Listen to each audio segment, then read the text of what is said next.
Hey, how's it going, Nation? Cole Campbell here with Hitting with the Nation and Cory Hale today. We're going to do a BP video, and I'm going to address a few questions of people that were asking me about swing extension, and they keep getting hit on the hands. And so we're going to talk about where to place your feet, where to place your hips, and how to fix always getting jammed. So that's going to be the main focus today. So we're out here at a big field. We got plenty of room to run out there, and if you're going to hit a home run, you got to catch it good. So let's get into it. Cory, swinging the DeMarinis today.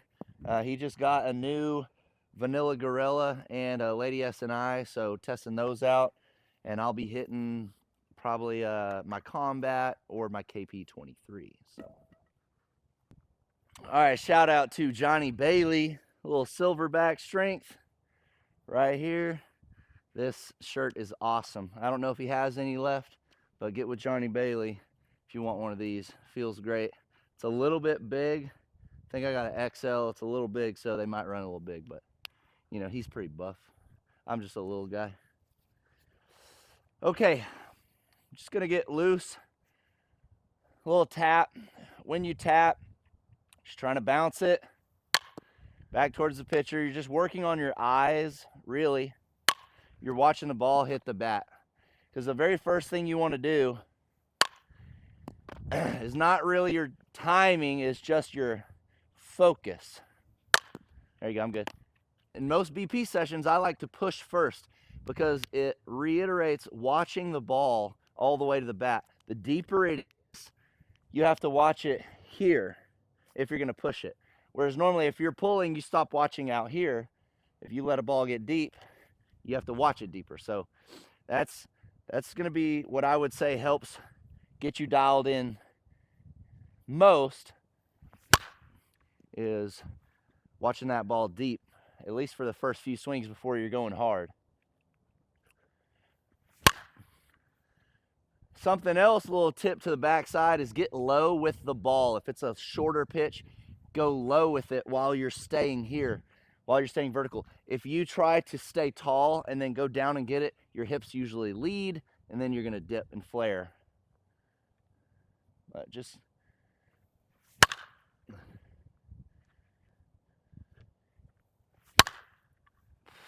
someone sent me a message the other day, said I keep hitting it on the hands, and I back away from the plate, but it seems to keep happening. So here's what we're talking about.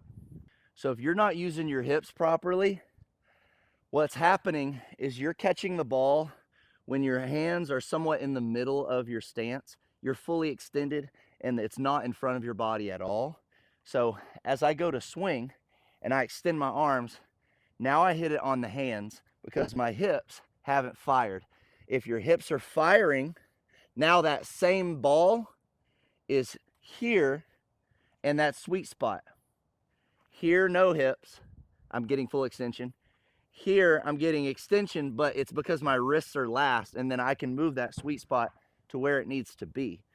But when you're not using your hips, then you're gonna think, oh, I need to back off the plate so I can get my extension.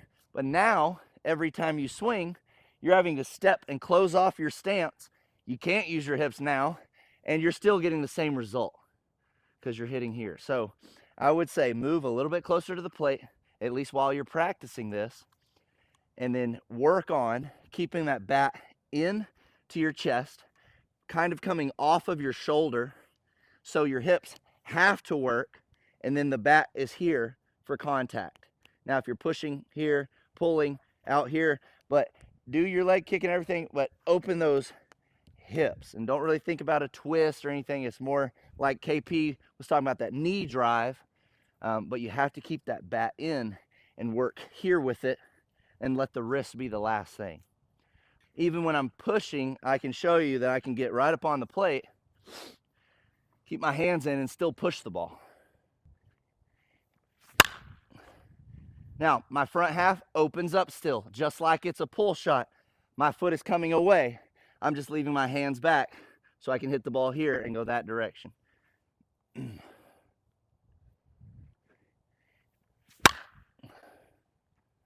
So use those hips if you're getting jammed. That's probably the issue. You got to learn to keep that bat a little closer to you so you can open up with your front half, and then the wrists go last.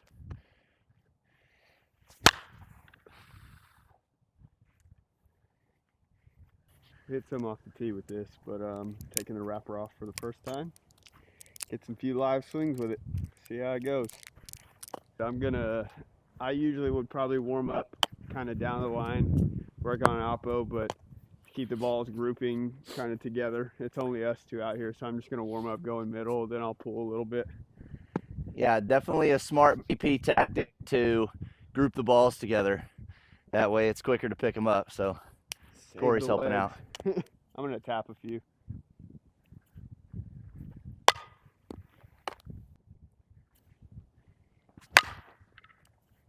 I'm usually a 27 half-ounce guy, but this is a 25, and I think there's a full ounce inload at the end. You drop down in weight if you go to a full ounce? I do, yeah. So 27 half-ounce, like the KP, as soon as I pick up a Riley, for example, that has a full ounce in it, I'm going to swing a 26 with the full ounce, just to try to keep it as close in weight as I can.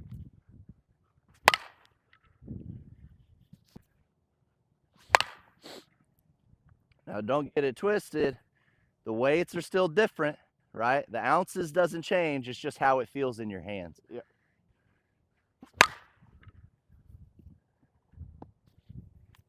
Nope. Nice. If you have anything that pops into your head that's lefty specific, feel free. Well, especially when we start to push. Yeah. Hopefully I have some insight for the lefty oppo shot. I learned from the king, Brian Elliott. So. Yeah, I mean, lefties are cheaters in the game of softball. 100%, they have an advantage. Definitely. Because you're always hitting behind the runner if you're pulling.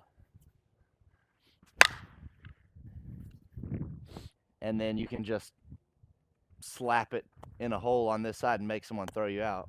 Definitely. But I think that was kind of the key to my success when I first started playing, is chopping it over there, trying to get it to bounce twice and beat the throw. You have to have that shot if you're a lefty, for sure.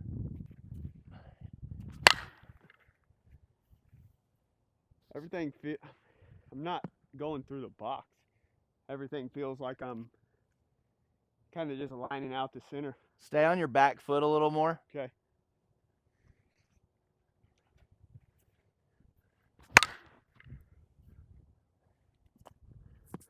That'll play.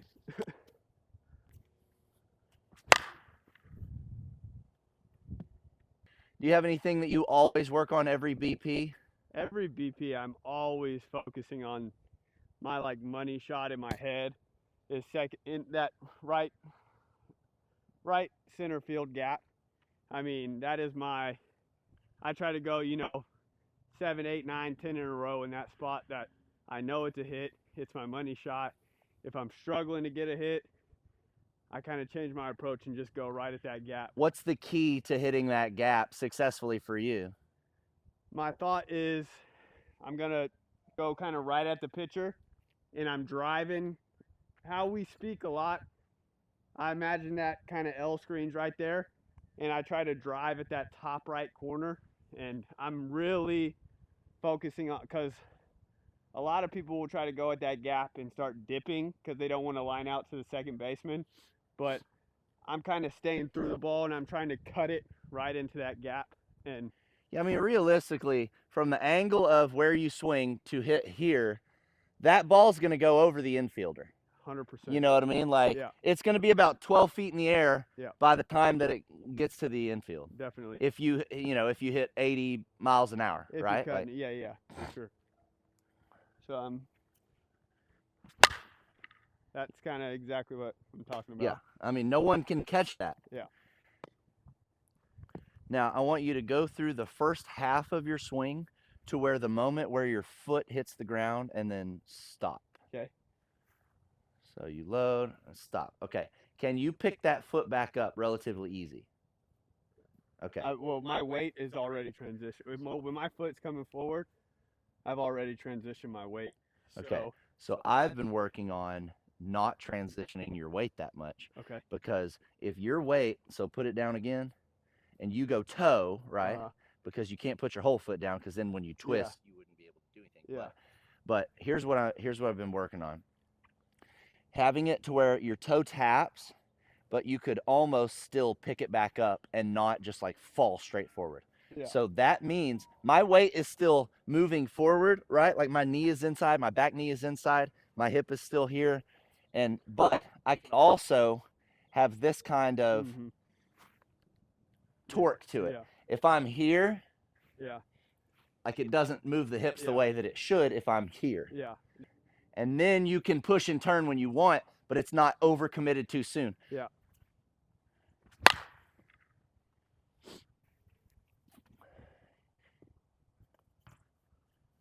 Furthest one I've hit today. It's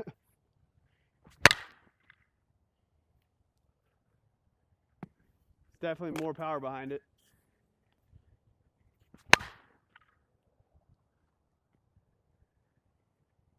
All right, grab the KP. Just for everybody watching, if you can ever do BP with multiple kinds of bats, and I'm not talking about the composite here, I'm talking about how it swings in your hands. So a 27 half ounce with a relatively short barrel, 12.5, compared to that 25 full ounce, relatively, it was a 12. Yeah, 12. So yeah. I'll probably put this one over the fridge. Anytime you get, I mean, you can even dry swing and tell this bat fits how I like to snap through the ball. Yeah. Just comparing what he does with it, how the swing feels.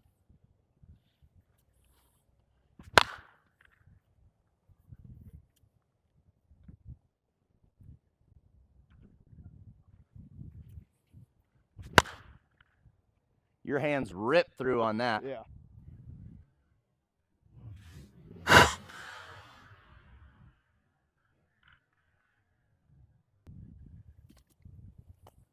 All right, so like I was trying to demonstrate with Cory is he used to swing the 27 half ounce end load, and he just recently got a 25 full ounce end load, and he's trying some new things out. But we were over at my house the other day with different bats, and we had 3 ounces of the same bat. And so we were like, all right, dry swing at 25. Okay, how's that feel? Dry swing at 26. Okay, dry swing at 27. And basically, if you get the opportunity to do that, it is great information for you. You need to feel how a bat feels in your swing, the weight on the end, how it feels on your snap. Maybe it's just a little heavy in your hands, and dry swinging can show you a lot of that. So really all you need to know is barrel length, end load, and then overall ounce. Don't get too set in a specific brand. Every bat can feel different. I mean, yes, there's like handle flexibility and there's stuff like that that can make a difference, and you don't want to start from scratch. You need to know, hey, I like a shorter barrel and I like about a half ounce end load. And then you can kind of find the bat to start with in the different brands that you want to try.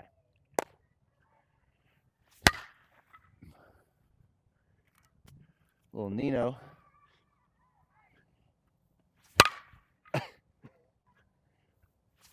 Oh.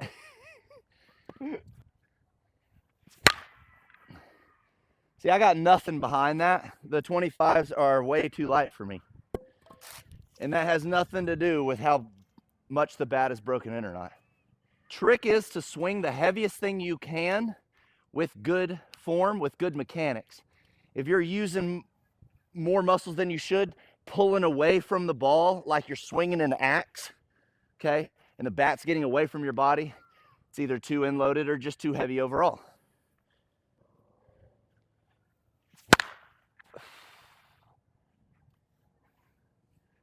This thing is too hot. Yeah. Like, holy. What's that? It's gonna break soon. Save it for snowball. Yeah. There, just about same pitch. I just watched it in more.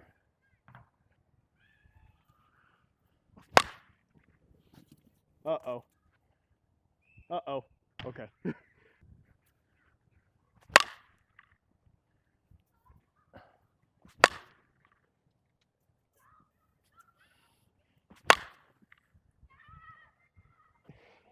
Thinking that was a have to get a game like hit scenario to win the game or something.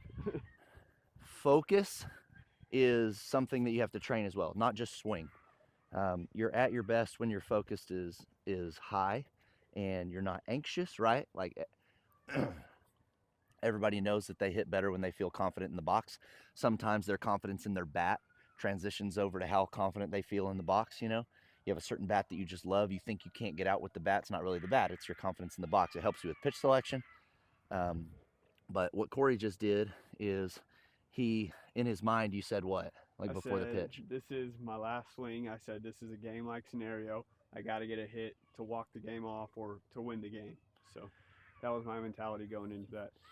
And it just raises your focus on the ball. I mean, it's you have to hit the ball correctly. You're watching the ball. You have to hit it correctly. And that practice will transition over into the game, because if you've done it before in practice, then you can do it again in the game. Instead of being anxious or nervous in a game, like you have those times that in practice you did it, you got your focus to that level, and you stayed concentrated and hit it where you wanted to. So yeah, see if you can do it, 8 out of 10 times. All right, if you're a lefty, listen up. If nobody's on, 0 outs, I'm a leadoff batter. Like typically that's what I am. I will wait, pop it. I'll do everything I can to get it to go down that line, fair or foul. Because if it's a line drive down the line, fair, I'm probably getting a triple. If it's a hard shot down the line, probably a stand-up double. So I'm thinking, what can I do to get on second or third base? How can I get extra bases? What I'm focusing on most of the time is I'm keeping a very strong top hand. A lot of people that transition from baseball know, you got a weak top hand. You're going to kind of fly it out over there for a weak pop fly. Cole and I think KP had a really good exercise working on keeping your top hand strong, working on driving through the ball. It really will make you send a lot more, hard line drives that way. So I'm keeping the top hand strong. I'm letting the ball get deep, and I'm watching it make contact with the bat. A lot of people, they veer off or they're already trying to run to first base. If you make good contact that way and you hit the ball square, then you can worry about running. So many people are swinging and running, and it never works out. Watch the ball hit the bat and keep a strong top hand, and it'll work wonders for you.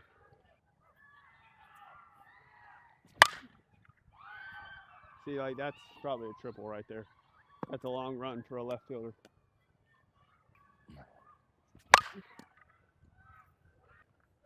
Is there a certain pitch that works best? High and outside is the pitch that I always.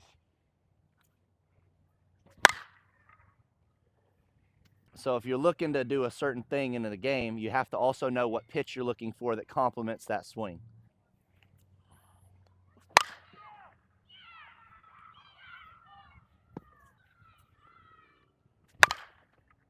See, like that's probably money. Just hard enough. And you don't have to be on the line. I mean, yeah. You just have to be 10 to 15 feet. Yep.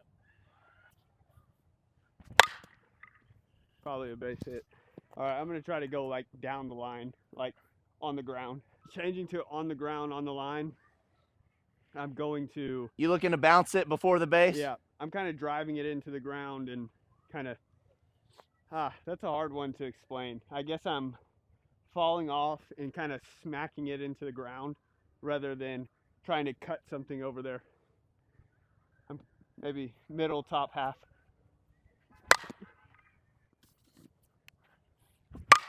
In these, you don't ever want to hit too hard, because if you do hit it too hard that way, you can hit it right at the third baseman and he has an easy throw. You kind of want to chop these. That's probably a base hit. I don't know, depending on the hop and where he was.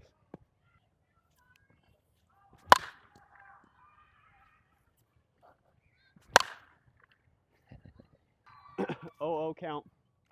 Nobody on. Shit. First at bat of the game, first pitcher, first at bat, everything. Uh-oh. Anything's good.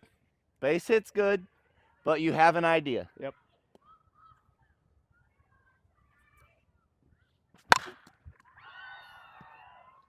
That's sick. Yeah. That's sick.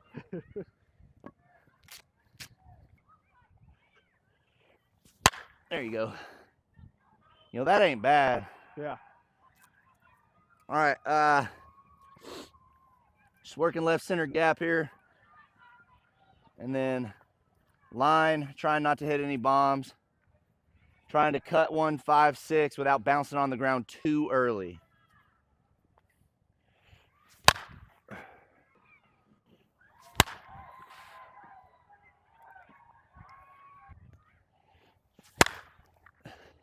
See ya.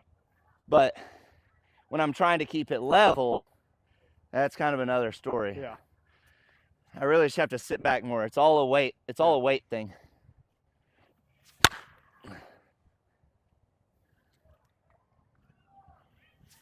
There you go.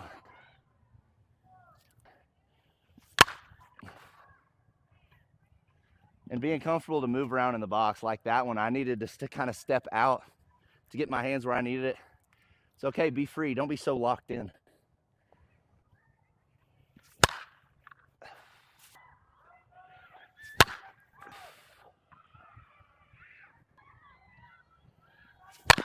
Ah, see that? That was a little bit too much. I got out on my front foot a little too much.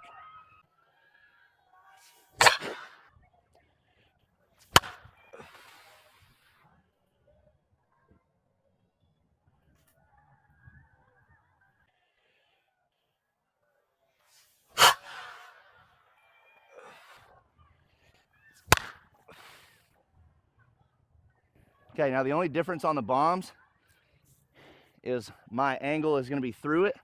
What I was doing right there was aiming down to try to basically hit it at the ground. Spot on the ball is more towards the top of the ball to make sure it's down. Now I'm trying to keep a more level swing. Hands are still in here. I might bend my back leg a tiny bit as I explode, but now the spot on the ball is just a little bit more on the lower half. Definitely keep my hands real whippy here. Trying to get it all connected, trying to keep my hands back as long as possible. A little higher than I wanted, didn't open my hips enough, but let's go fly open, hip drive. There you go. Hit that off the end a little bit. Give me an extra bat wiggle.